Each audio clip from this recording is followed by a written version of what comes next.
welcome back to Leeds United here at the end of the 27/28 season, and we're finishing up with 2 Premier League games and a Champions League final. Now, you may be confused by the shirt. It's not a Leeds shirt, but it is the only white one I own. Also, trying to channel the spirit of Spanish teams in European Cup finals, where they usually win. The rest of the season has gone relatively splendidly since we last met. A couple of hiccups, Newcastle 2-2, Man United 3-1, in which Milinkovic was sent off because he's a naughty boy, and then Norwich continued to be irritating. 1-1, Lebego saved us. They continue to be irritating, it's just this season. But 16th place Nottingham Forest and last and dead and buried Watford remain. You may recall in a previous episode I did say that Watford were well on course to not be the worst team in Premier League history. That collapsed. I said that probably around the December mark, when they had about 6 points, I think. Sort of in the knowledge that these teams tend to do better in the second half of seasons, and they haven't. In fact, all 3 of those extra points they've acquired are via draws in the last few months. Leicester, Everton, Norwich, just being smashed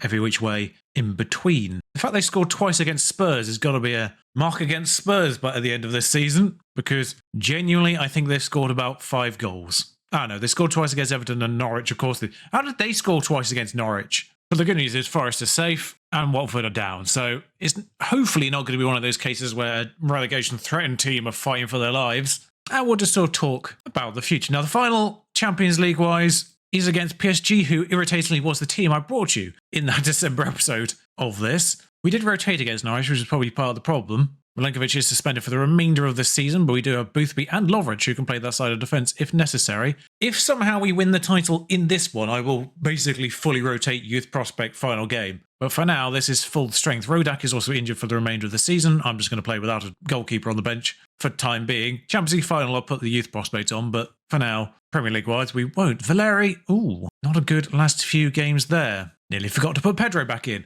But Karnasecchi in goal. Keane, Undika, Cresswell, Gottschalk, Phillips, Milinkovic-Savic, Szoboszlai, Pedro, Makoko, Lebego. Didn't really realise how heavy that front line is until I said it relatively quickly there. Lebego now 37 for the season in 35 starts. He's 100% been the signing of the save, let alone season. I might throw Szoboszlai out there actually as signing of the save. European Golden Boy, of course, Matt West. They've got a new gen in their lineup. Interesting. He is functional, but does say Wonder Kid, so we'll scout him. He's worth a lot. Add him to my Wonder Kid list for the time being. Barris minimum. 10 minutes gone. Not a single shot has happened. But we've had plenty of possession. Makoko's the one to run on. What were my defenders doing? Going out for another corner. Let's see if a defender will get on the end of this rather than... I think SMS was going for it at the back post, even though we target near post. Now, this is a fill-in game. This is a game that was moved due to Champions League commitments.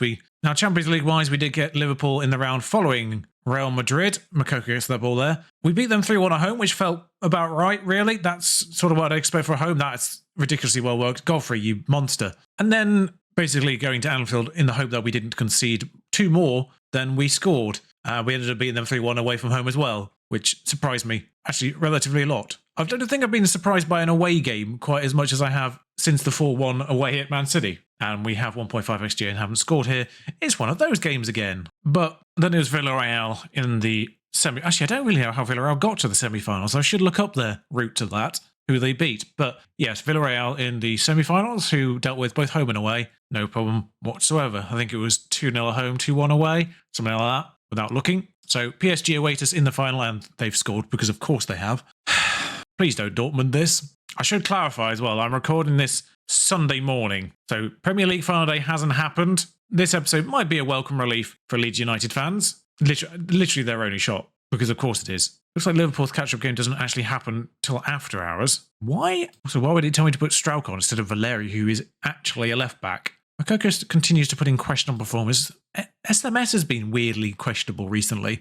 Oh, Gottschalk is actually relatively tired. Szoboszlai could come off for Aouar or Dronley. Probably Dronley, just because I want to get him a little bit more game time. I mean, tackle? It's an option. I don't know what's happening. I genuinely thought Villarreal was about to score there, because that would have been the perfect cap on that ridiculousness. Put a foot in, lads. I know you're booked, Gottschalk, but you weren't the only one in the vicinity of the player. We've technically now had 7 shots, because I think they had basically 7 attempts there. That when I was on. Oh, Livermento's injured as well, I think. In fact, Nketiah comes on because Pedro was the next most tired. Realistically, if we get a point here, we should be alright, because we should smash Watford final day. And we have a much better goal difference than Liverpool. But I'd rather not only have a point. I'd rather win this. That's an interesting ball in. Lose it is a problem because I don't know who Liverpool's game in hand is against. They are also playing catch-up, possibly in a different competition, not certain. I know not in the Champions League because we knocked him out of that, but FA Cup might have been in that. So this Forest game was moved because of the Villarreal match. There's Dominic doing what he does best. 1-1. He scored that goal several times. It's a great ball from Eddie Nketiah, actually, finding the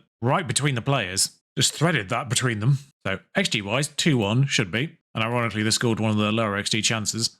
Set piece free kick. Okay. Oh, missed. That's a novelty. Okay, lads, get the ball off them. That's not getting the ball. That's still not getting the ball off them. Thankfully, Palestri couldn't have actually really done worse from there. Highlight continues with Karnasechi kicking off. I did want to talk about the future of this save during this, but it's turned out to be a much more stressful game than I thought it would, with Lebego's in all of the space. Bury it, mate. Oh, thank you. It's not being questioned for offside, so he must have been on. Never has a man been much more of a saviour than Jose Lebego. Rescued a point against Norwich and gets us 3 here, probably.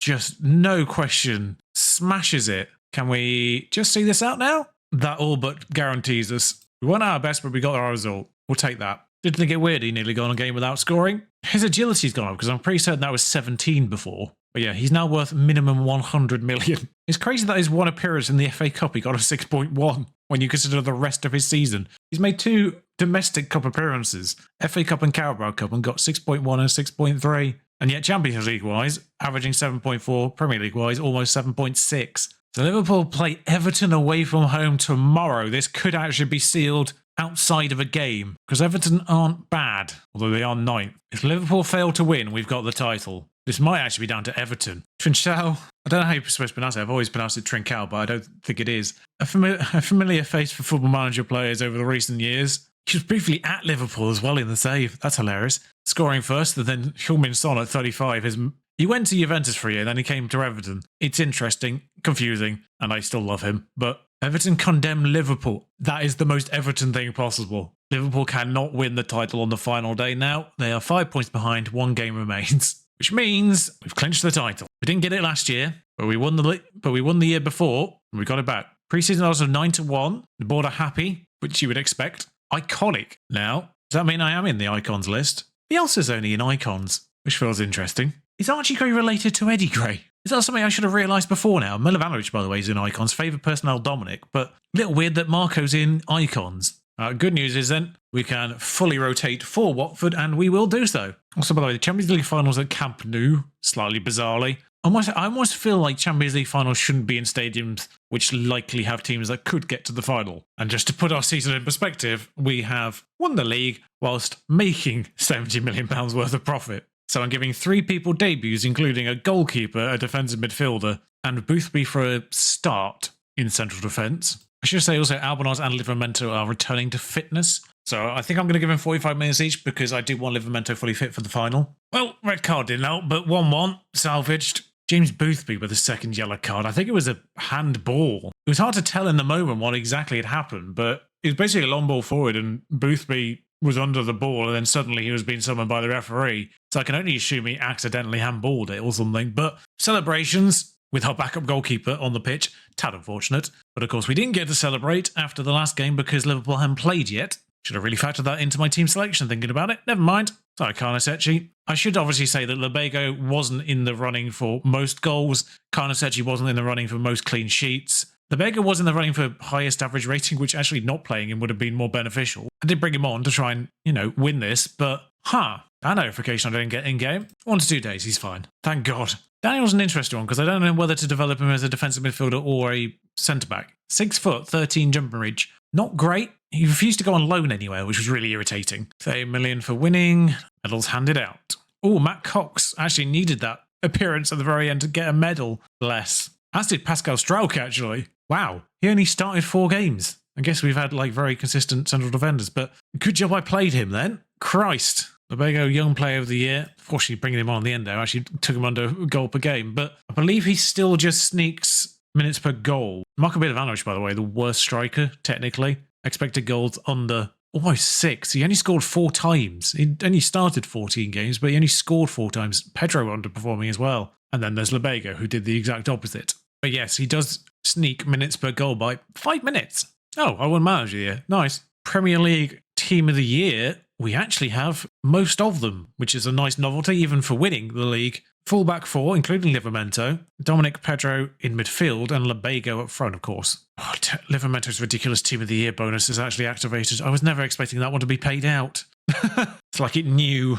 Livramento, by the way, likely going to be sold in the summer because he wants 175 grand for a new contract, which, considering our wonder kid Gotchling is on 100 grand and is technically our starter, that's not happening. Notably, of course, both Gotchling and Albanaz become homegrown club, let alone homegrown nation, at the end of this year as well, which means that frees up that spot for that Livramento was needed for in the first place. Oh, that Matt West that Nottingham Forest had does have potential. It's also transfer valued at 72 million. He's also right-sided as well. While we're in the run-up for the Champions League final, I would just say future of this save. I do think I've been toying with the idea of changing the format slightly and sort of bringing it into the 2 episodes per season, almost rebuild-esque fashion. I think if we win the Champions League, that's a lot more likely. Because this is about legacy, it's all about sort of setting up for the future. Now, reducing the number of episodes per season won't actually reduce the speed in which I get through this, or increase the speed in which I get through this, because it will just be 1 episode per week rather than 2, and we'll just effectively be covering twice as much. But I think the interest in Football Manager this year has been massively lower just because it's not been anywhere near as good this year. I'm just going to interrupt this monologue because Euros have announced their squads. Strauch, Phillips, Makoko, Gotchling, Johansson for Iceland, Valerian Karnasic for Italy, he just got a cap recently as well. Lebego for Portugal, mad not to. Bargi, Milinkovic-Savic, Milovanovic and Milinkovic for Serbia. Always forget about this Serbian core. Really, Bargi for Sweden is a good shout, really. But he has been, he's only got 2 caps, Lebego, but I'll be surprised if he doesn't get more. Also, he's just tipped up to 4 stars and 114 to 148. I was nearly put off by 34.5 million release fee. Glad we had the money for it.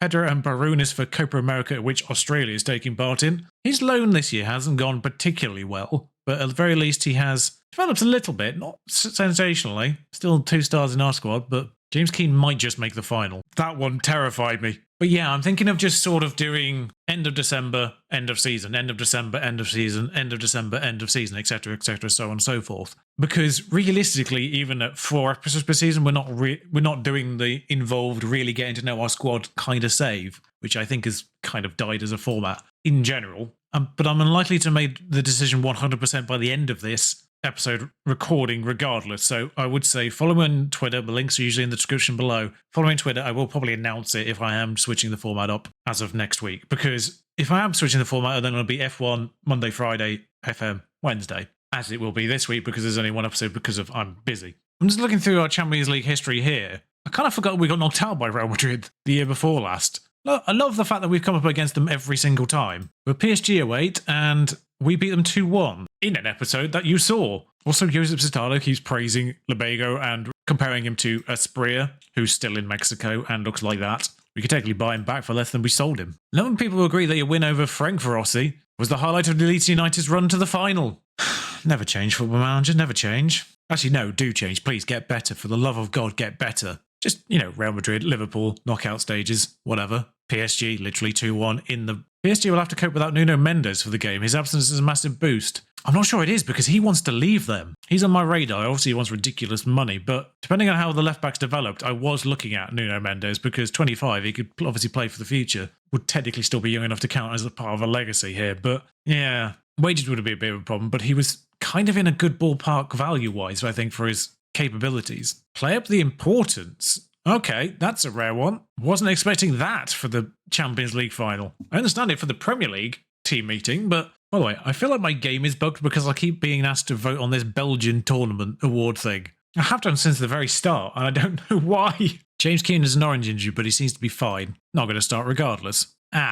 We don't have any backup goalkeepers because Casanevi's unregistered because he's not been here for 2 years. What about the Wonder Kid one that just came through this year? You're 1.5 stars. On the bench you get. Better than nothing. And what I've only just noticed as well is the fact that the average rating thing was miles off the edge of the page this entire time. So we will look at over-season courses. Gotchling has been worse than Livramento by a mile. Phillips has just been weirdly average, but I think that's just defensive midfielder ratings in general. So, for Champions League final, at Camp Nou, Karnasic, Valeri, and Dicker, Milinkovic, Livramento, Phillips, Milinkovic-Savic, Szoboszlai, Pedro, Makoko, Lebego. Bench is weird. I'm putting a ninja player on it because what the hell? And a 16-year-old goalkeeper. the unfortunately named Willie Collum in charge of this game. Kimpembe, Gomez, they bought Antonio Silva without me noticing. Puts Marquinhos in defensive midfield. The front line once again of Mbappe, Kane and Mason Mount, just to make things interesting. Got to be said, there's a fair few high numbers on their bench as well, which implies probably more registration issues knowing PSG than anything. I'd imagine they've got that many homegrown players, because they just buy everyone else's wonder kids, don't you? Don't you? They've been trying to settle Makoko all year. It's not really worked, but he still won't sign a new contract with us. Oh good, immediate highlight. We didn't really bow down to them last time, so we'll attack them now. It's neutral ground, and Hakimi goes close straight away. Did I just say someone was injured? Is that a penalty? No? Okay, going to go as far as Valeri. He gives it down to SMS. Phillips finds Dominic. SMS again. That probably won't get to Makoko. He does get to Makoko. Lebego might have done better if he expected it. Valeri has suffered a bruised knee. Seems fine to me. I mean, that's the worst possible person to have taken a knock in game. And I think it knows that, as literally nothing's happened since that highlight. Can we, anyone? Anything? Cool. Valeri, Makoko and Phillips on 7s after saying the defensive midfielder rarely gets good ratings, just in general. It's not a specific Phillips issue. He's on a 7. Makoko's going to get that ball off a slightly wayward Malacia touch. Took an inordinate amount of time just to give it to the person that was most obviously going to receive it. But back with Undika now. Valeri, slightly weird touch to get things going. Forced to switch back in, but doesn't go back in. That's, I don't really know what happened there. I think it was a Makoko shot, but not fully certain how he managed it. Okay, so Valeri is apparently, he is tired now, which is a problem. It says he's fine, so on he comes. It's a risk, but one we'll take. Dominic's not playing well, and Dicker's not playing well. It's one of those weird situations where I don't want to take players off, even though they're not performing well, necessarily. So pretty much any other game, I wouldn't really be bothered about it, but it's a game in which I kind of don't want to take players off because it will weaken the team. I say as they take off Kane for this lad, who is actually quite good, but he's not a striker, so what are they doing with him? Have they put Mbappe up top? They have. I love the fact that both teams have only made one substitution, by the way. Okay, well, Eddie Nketiah to be a hero. Archie Gray for SMS, who's both booked and tired. Livermento's knackered, so Gottschling maybe to be a bit of a hero. I kind of don't want to change anyone else. I don't want to change Dominic. I know Dominic for our is really too much, but there's sort of a weird sentimentality for Dominic. That's keeping him preserved. It's still 0-0. We have been the better side, all things considered, as this goes to extra time. And it's pretty much guaranteed that Phillips and Dominic will be the two that come off now. Or Eddie Nketiah is the one to come off because someone's broken him. I guess Droneley? And now for Dominic. Phillips is going to have to soldier on a yellow card, unfortunately. As is Lebega up top. That's thrown in somewhat aimlessly. Falls to Gottschling, who heads it, again, sort of aimlessly, but thankfully no one's in. Why is that touch from Makoko? That is one of the worst touches I've ever seen. How that ball's not gone out of play either, I'm not fully certain. Karnasechi, get back in your goal. Great. Controls it well enough that I think Karnasechi's going to be back in goal by the time they do anything. Thankfully, they dawdle and Droneley gets the ball off them. Gray. Might have been via Gray. I don't know who put the tackle in there. Lebego holds it up for Droneley. Lebego's still got enough energy to break that defence and smash it at Donnarumma. Or smash it wide, actually, because I don't think we got a corner out of that. I don't think we have any more substitutions. I'm pretty certain we've run out of them at this stage. So if you wouldn't mind, their entire defence is knackered. Oh, actually, wing back right is the one they've not taken off. 5 minutes to go. Droneley's someone's broken him as well. So we've got an entirely injured left-hand side against their very tired Hakimi on the left as well. So I think we'll just target him. Literally no highlights. I'm so glad we took our good penalty takers off. Lebego is anxious. I wish we could do the team talk before choosing the takers. I mean, the good news is the bad penalty takers are all confident. You know what? Makoko first, Aouar second. I'm just going to do it in this order and hope that I can turn Lebego around. Yes, I can. I love that. I love the fact you can still do team talks for this. But PSG take theirs first. I can't believe this Champions League final is coming down to penalties. Makoko steps up. The best penalty taker, the highest composure. Why? Why is the penalty shootout curse the thing? Why is it always your best penalty taker? Oh, thankfully Fabian's just smashed it straight at Karnasechi. Now, bury this, mate, to make it 1-1, please. This gets back on even. I thought Donnarumma saved it. Of course, it is Donnarumma in goal, who is exceptional at penalties. But we have already progressed via penalties against a very strong penalty saver, typically. So, we've got pedigree in getting these shootouts against good penalty goalkeepers. Words are struggling right now just because I'm just baffled about this final. Kimpembe. Karnasechi saves. My point is, we beat Thibaut Courtois in a penalty shootout, so Donnarumma up there as well. But Karnasechi saved twice, although Fabian made it easy for him, let's be real. Droneley. Lovely from Droneley. Can't believe they just broke all of my left wingers, really. They bruised Valeri at left back, and then utterly broken Nketiah, and then slightly broke drone lay. The injuries were shin and then lower leg, lower leg, lower leg. So they were in tackles, and that is audacious. But it falls on, unbelievably, Calvin Phillips. Yeah, it is Calvin. It falls on club legend, in my opinion, captain Calvin Phillips. And he's messed it up. Of course, he's English. Why did I put an England player fifth? Hakimi. That somehow gets through Carnesecchi. Archie Gray, also English. Oh no. Who took the first one that missed? Makoko. Well, that's German, actually, so he should be very good at them. Oh, Archie Gray, blimey. Club legend of Leeds, and then followed by the future of Leeds. That was kind of poetic, in a way. Phillips to Gray. It's somewhat irritating that they go first, because now it's all on Undika to actually save. That was the defender for them, wasn't it? It was Marquinhos who took that one, I think. Undika steps up. Oh, what are you doing? Looking at that, I kind of feel slightly FM'd by this. Okay, the fact that Dronley buried that with a 3 to 4 week calf strain. He was injured whilst making a tackle. Oh, and Nketiah pulled up. So they weren't tackled and broken, despite the fact that everyone was injured on the same side. Ironically, the only person who was a victim of a heavy challenge wanted 2 days. Oh, didn't actually mean to do this. I mean, nice batches of money. We do pay out a bit, but 13... I mean, that's effectively 25 between them, plus another 3.5. So financially, is that over 100? Yeah, well over 100 million in the bank. Still got 137 million in the transfer budget. That's for next year. And that's without the 70 million you get at the beginning of the season. We've not even had this big uptick yet. And we're about to move into the upgraded Ellen Road again. Oh, completed in 2 months, but it'll be ready for next season. Somehow Matthias Tell, despite being knocked out in the round of 16, got into the Champions League Dream Team, despite the fact that Lubego and Tammy Abraham beat him in forward of the season. Sure. Jay Gorter got second. Ajax. What? Carnesecchi third. The 2 final goalkeepers. No Leeds defender. Zoboslai got me. Hang on. Okay, at least he's in there. Rooney Bargy got Dream Team. Sorry, I overlooked the fact that Rooney Bargy got Dream Team. Can we please have ours now? How long is it taking to get our bloody end of the season stuff? There we go. Should have happened immediately. We only really made 3 signings. One was Anton. He's disappointing, but he was also only 400 grand. So Lubego, 35.5 million. Rodak, 2.5 million. This hasn't included the signings we made before the season ticked over, has it? Or at the very least, this might be the only ones that have gone in the first team. Yeah, because the outbounds happened before the season ticked over. So, yeah, I think they're the ones that have gone into the first team. I think everyone else may have gone into the unders and therefore hasn't been counted here, which is fair enough because they haven't actually played. I mean, they enjoyed that. Didn't enjoy that, but it was Liverpool. The board are pleased that the team attempted to be competitive in the EFL Cup, having been knocked out immediately by Wolves. Good to know the board don't give a flying monkeys about the Carabao Cup either. But sponsorship apparently down. I imagine that will go up actually at the end of the year. It says no deals, but that's usually a lie. Forecast down apparently, but competition prize money way up because we got to the final of that. No surprises here because Livermento has been better than Gotcha over the course of the season.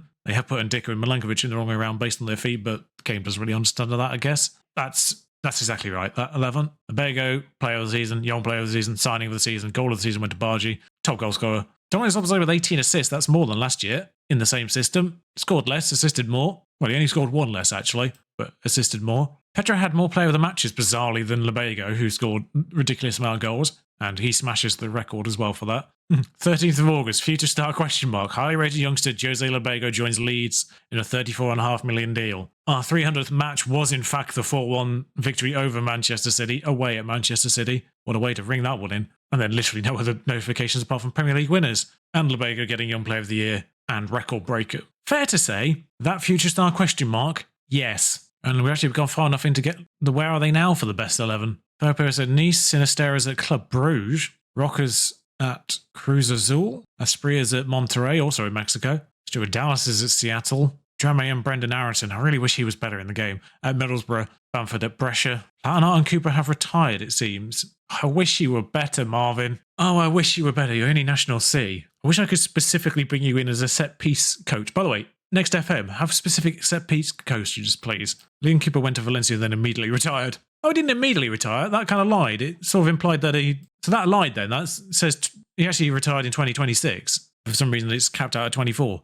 Oh, what was the club vision for next year? I needed to know that for the meeting. Qualify for Champions League. Okay. So, next year we're going to qualify for the Champions League. As the 4 people who are still actually here respond to that. Let's tour America. We did China last year, I think. So, Bruno's won the Eredivisie with Feyenoord. Nice. And Nuno Rodriguez, who we loaned out to Southampton, who was the other person who kind of cost a significant amount of money this year, comes back as a 2.5-star player. Interesting. Ahead of Boothby, technically in the list, but 6'1" and does have better jumping reach than Daniel, at least. It's a little bit annoying that all the youngsters are all right-footed pretty much. Timely inbox, because we've had this about 3 times in the last 2 seasons. That headline implies that is definitely had an approach. I mean, I've been trying to give you a new contract all the time, Tino, but okay, his demand's gone even higher. Yeah, he's getting sold because he wants stupid money. West Ham's Paul Pogba announces he... Sorry, when did he end up at West Ham? Sure, didn't play at all this year, but played 25 times the year before. How much money was he on? Just sitting on the bench for £60 a week, actually. That's reasonable. That's not ridiculous. Well, on that note, we haven't won the Champions League, but I'm still tempted and most likely going to do this as a two check-ins a year rather than... I think that's the way I'm going to refer to it. We're going to check in with the team twice a year because that's what it's going to be. That's the format it's going to take. We're just going to check in, see how we're getting on. I say that as if I'm not playing it. The difference between this and the rebuild save is I will be playing every game, unlike the rebuilds where I just played like the very important ones and that was it. Everything else was simulated. But I will see you next season where hopefully we can sort of dominate the Premier League a little bit more, so therefore we can sort of take it a little bit easier around Champions League fixtures so we can really truly focus on the Champions League going forward. That's the hope. Not sure how it's going to pay out, but we've got a lot of money in the bank. Problem is, I don't know where it's going. We need to get Makoko a new contract. Livermento's being sold, but we've still got 2 right backs. So, yeah, we'll see. If you enjoyed this episode, do like, comment, subscribe. You know the deal by now. Until next time, ta-ra.